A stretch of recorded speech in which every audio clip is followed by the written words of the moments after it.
Welcome to MixoType, where we help you to find yourself and unlock your potential through your aspirational identity. Today, we're going to discuss 4 ways you can eliminate your mental chatter so that you can unlock your potential. Your mind is never happy by default. It's always in survival mode. So it keeps on yapping, it keeps on talking, it keeps trying to distract you from your mission. Because your mind by default is never happy. It's always complaining about something. So let's get into it. Here are the 4 steps that you can use to eliminate that mental chatter so that you can unlock your potential. Number 1, practice intermittent fasting. This is so powerful. Intermittent fasting helps you to focus because it lowers your reliance on dopamine. It activates ketosis and it gets you into that state of consciousness where you're fully locked in and tuned in. And because your reliance on dopamine is lower than it's ever been, you're not as distracted by things like hunger, pornography, and food, and all those other things. You're not distracted. And because of that, you can focus better. This does help lower your mental activity, and this makes it so that you're more focused. Number 2, unfriend your mind. Make a character out of it because your mind is the enemy by default. Your mind is always telling you things like you're not good enough. Oh, you'll never have another chance at success. Oh, your girlfriend broke up with you. There's no other options out there. Oh, you're a loser. You're pathetic. Your work is terrible. Your mind is constantly telling you bad things. So you have to realize that your mind is not your friend. So make a character out of it. Characterize it. Give it a name. And tell it that, look, I'm not listening to you.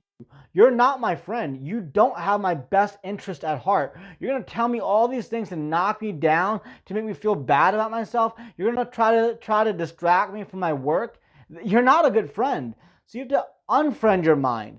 You have to tell it that you are not going to listen to it. You're not going to pay any attention to it. And the thing is, your mind, it wants your attention. And so this brings me to step number 3. Step number 3 is no free attention. You have to train your mind to obey you, not the other way around. See, your mind is like a problem child. It wants your constant attention. And it thinks that by throwing a hissy fit, it'll have your attention. By having you ruminate over the past, look into the future for possible failures, by giving you anxiety about things that haven't even happened yet. Your mind has your attention, and that's all it needs. It feeds off that attention. So what do? You withdraw your attention. See, in step 2, I told you to unfriend your mind, make a character out of it. Step 3 is withdrawing your attention. When you characterize your mind and you make it, you see it for what it is, your enemy. When you see your mind as the enemy, then you start to realize that you get to withdraw your attention from that enemy. And something interesting happens then. When you withdraw your attention, suddenly your mind feels like it doesn't have an existence within your life and it wants to exist. So what does it do? Suddenly things get quiet and then it starts to wonder, all right, what do I need to do to get your attention? I guess I need to do good things. I guess I needed to think positive thoughts. But here's the thing. At this point, you're at baseline, you're at equilibrium. When you withdraw your attention from your mind, yeah, those negative thoughts stop. They just kind of tend to go nowhere, but your mind now doesn't know what positive thoughts to think. See, your mind is incredible at survival. It's going to think those negative thoughts, but you have to train it to think those positive thoughts. And as you start to train it to think those positive thoughts, that's when your mind starts to obey you. That's why journaling is so important. That's why surrounding yourself with the right friends and the right mentors is so important, because this teaches your mind the things that you will accept of it. And this is how you get to start, your mind starts to earn your respect. It starts to earn your attention. And now this leads me to step number 4, which is taking massive action. Do deep work and do not hesitate, do not delay. See, the second, let me back up a little bit. So you've been fasting, okay? Great. You've unfriended your mind. Great. You've also told your mind that it does not get any free attention, that the only time you will pay it attention is if it obeys your command, if it obeys your narrative. If you've told your mind, no, I'm not a loser, you're telling me I'm a loser, I'm not a loser, I'm a winner, I'm a champion, and this is how, this is why. And if you're not going to listen to me, if you're not going to obey me, then I'm not going to give you any attention. You can just go there, you can take a hike, right? You've done all three of these things. The fourth thing is, though, you need to shift into purposeful, massive action immediately. You're a soldier on that battlefield. On to the next one, on to the next one. Mission complete, on to the next one. Because when you sit idly, when you just sit there kind of scrolling through your phone, when you just kind of let yourself become lazy, that's when the doubts start to creep in. That's when your mind starts to do the things that you don't want it to do. That's when it starts to beat you up and tell you you're not good enough. So what do? You don't wait for perfection. You just start taking immediate action. You know what you got to do. You know what you got to do. Just go ahead and do it.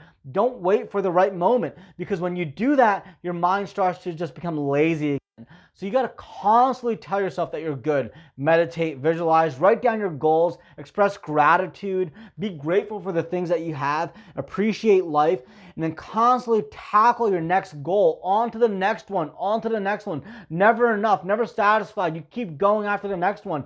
And this keeps your mind engaged so that you're not doing things that are destructive. You're not seeking out dopaminergic behaviors. You're not going out and partying all night and just ruining your life. You're not drinking alcohol towards the point of drunken behavior till you're passed out, and then you're not doing things that don't serve your higher conscious, if you want to call it that, your higher identity.